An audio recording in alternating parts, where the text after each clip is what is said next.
हमारे हिस्से आई थी एक रोशनी की मसाल, मगर हमने उसे बुझाया और फिर अंधेरे से सवाल। भारत की आबादी का लगभग 14 से 15% हिस्सा मुस्लिम समुदाय का है।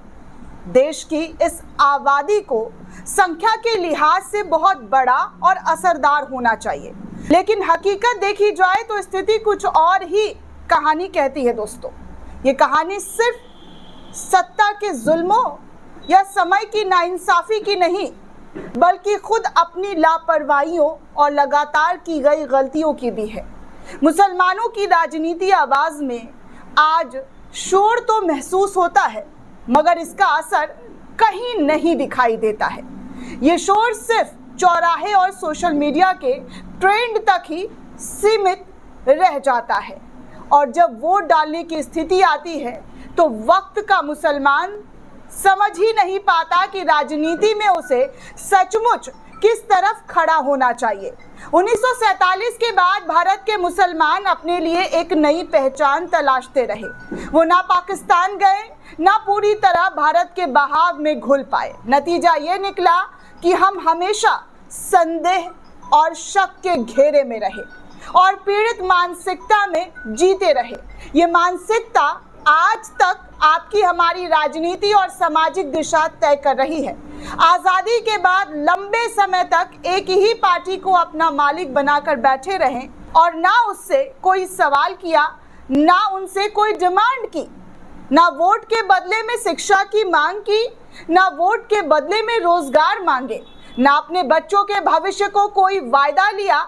बस यूं ही कह लीजिए कि मुसलमानों ने खुद ही अपने वोट बैंक की चाबी एकमात्र पार्टी की जेब में डाल दी। उस पार्टी ने भी मुसलमानों को सोने चांदी के वादों से सजाए सपने दिखाए, लेकिन उनका असली हक यानी शिक्षा, रोजगार और सामाजिक सुधार को कभी गंभीरता से नहीं लिया। मजेदार बात देखिए दोस्तों, मुसलमान बार बार वही धोखा खाते रहे और बेशर्मी से कहते भी रहे, हमें धोखा मिला है, हमें धोखा मिला है। आज अगर आंकड़ों पर गौर करें तो भारत में मुसलमान शिक्षा, रोजगार, स्वास्थ्य और सामाजिक तरक्की में कई जाति धर्मों से पीछे धकेला हुआ है। क्या ये सिर्फ सरकार की साजिश है या मुसलमानों ने खुद भी अपने पैरों पर कुल्हाड़ी मारी है? जरा रुक कर, ठहर कर तमाम मुसलमानों को सोचने की जरूरत है।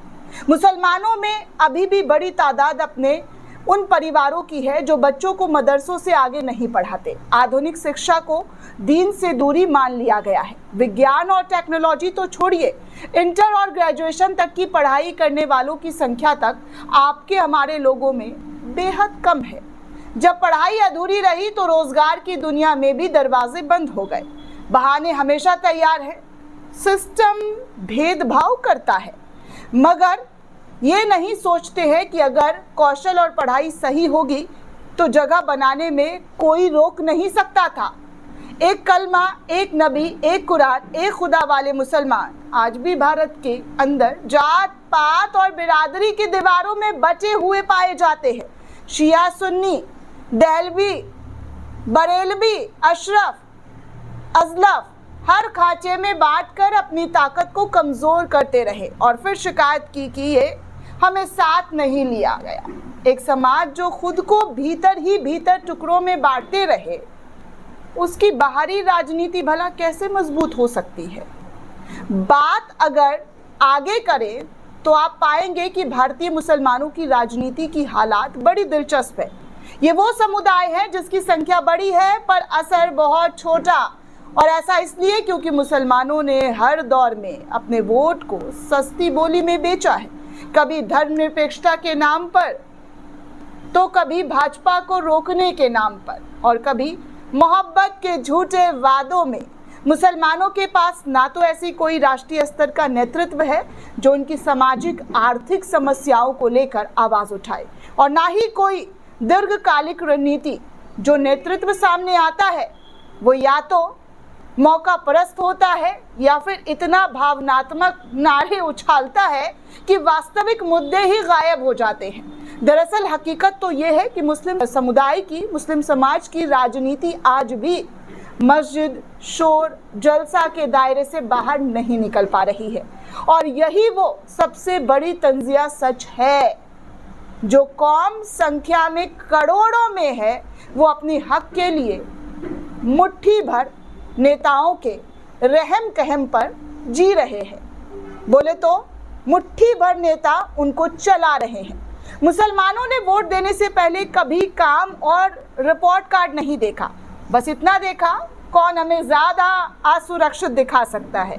हर बार वोट डालते ही वही हाल, हमारे मसले सुलझाएंगे वाला नारा, मगर चुनाव खत्म और मुसलमान फिर भाई अगले बार देखेंगे वाले वादों के मोहताज राजनीति का इस्तेमाल मुसलमान सिर्फ किसे रोकना है में करते रहे हैं, किसे आगे बढ़ाना है में नहीं करते रहे। अपने बच्चों की पढ़ाई पर सही निवेश ना करना, करोड़ों खर्च कर देंगे शादियों में, मगर स्कूल की फीस का वक्त आया तो हमारे पास पैसा नहीं कहेंगे। नई टेक्नोलॉजी और बिजनेस की बजाय पुराने पेशे में ही अटके रहना। जब दुनिया डिजिटल हो रही है तब भी सोच यही कि बेटा दुकान पर बैठ जाएगा। वही पुराने नेता, वही पुराने नारे। आज तक पूछने की हिम्मत नहीं है जनाब, आपने इतने सालों में किया क्या है मुसलमानों के लिए।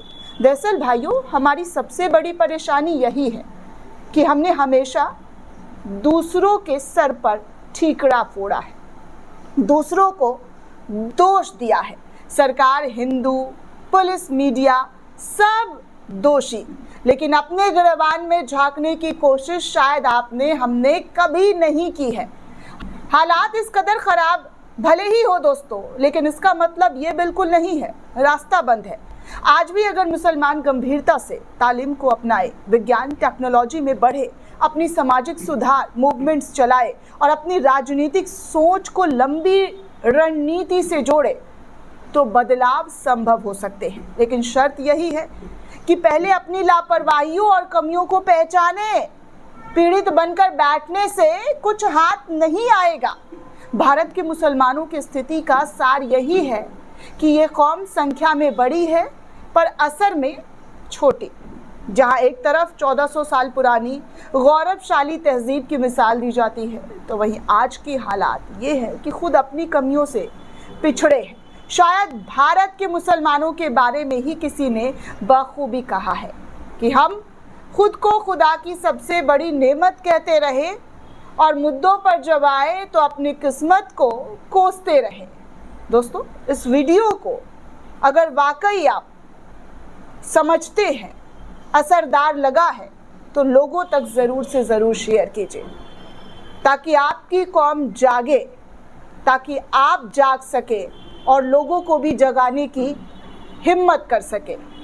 वीडियो को ज़्यादा से ज़्यादा शेयर कीजिए, लोगों तक पहुंचाइए। हमारे चैनल से जुड़े, चैनल को सब्सक्राइब करना बिल्कुल भी ना भूलें। शुक्रिया दोस्तों।